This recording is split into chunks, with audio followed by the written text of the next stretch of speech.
Hello बच्चों, let's read the question. The question says transition metals show catalytic activity.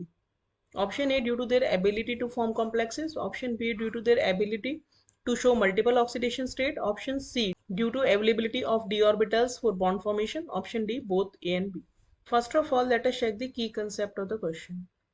The key concept of this question is that the transition metals show catalytic property. Catalytic property का मतलब क्या होता है? Catalyst वो होते हैं which increases the rate of reaction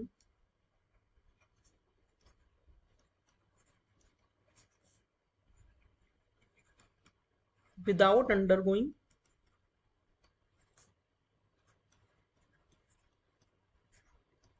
any permanent chemical change.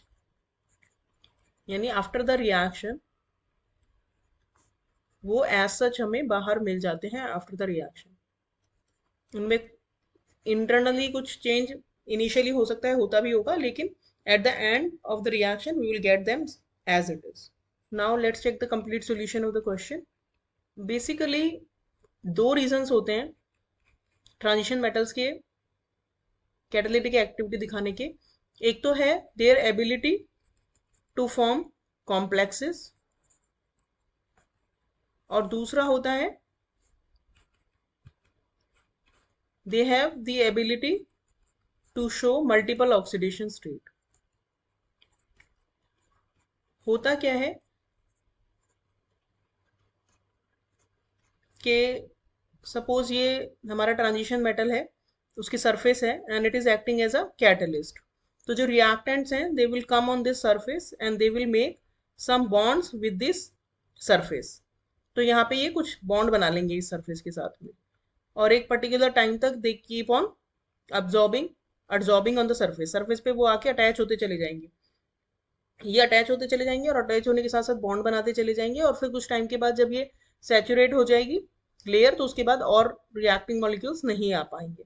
तो क्योंकि ये बॉन्ड बना रहे हैं इसके साथ में, तो during this bond formation complex formation हो रहा है। तो जो डी एलिमेंट्स है वो कॉम्प्लेक्स फॉर्मेशन की उनमें एबिलिटी है, इसीलिए वो इधर बॉन्ड बना पा रहे हैं। और ड्यूरिंग दिस कॉम्प्लेक्स फॉर्मेशन उनका ऑक्सीडेशन स्टेट चेंज भी होगा। एंड जब रिएक्टेंट और रिएक्टेंट के जो इंटरनल, क्योंकि रिएक्टेंट यहाँ पे इससे बॉन्डेड हो गया है सरफेस से, तो इसके जो इंटरनल बॉन्ड्स होंगे वो वीक हो जाएंगे, और वो वीक हो जाने की वजह से ये कन्वर्ट हो जाएगा प्रोडक्ट में, और प्रोडक्ट में कन्वर्ट होने के बाद it will be release from the surface. और कैटलिस्ट जो है वो वापस से वो जो कॉम्प्लेक्स है ये ब्रेक डाउन हो जाएगा, और ब्रेक डाउन होने के बाद जो हमारा ट्रांजिशन मेटल था it will come in the original state. तो ट्रांजिशन जो एलिमेंट है वो ओरिजिनल स्टेट में क्योंकि आ गया है, तो वापस से उसका ऑक्सीडेशन स्टेट भी नॉर्मल हो जाएगा। तो दो रीजन हो गए, अगर वो कॉम्प्लेक्स बना पा रहा है तभी वो बॉन्ड बनाएगा रिएक्टेंट के साथ, और कॉम्प्लेक्स में कुछ और ऑक्सीडेशन स्टेट हो सकती है और उसके ब्रेक डाउन होने के बाद कोई और ऑक्सीडेशन स्टेट हो सकती है। तो अगर वो वेरिएबल ऑक्सीडेशन स्टेट दिखा सकता है तभी ये काम कर सकता है। तो यानी कि ये दोनों एबिलिटी होनी चाहिए उसमें to act as a catalyst. तो हमारा करेक्ट आंसर हो जाएगा option D. Hope you understood the solution well, thank you.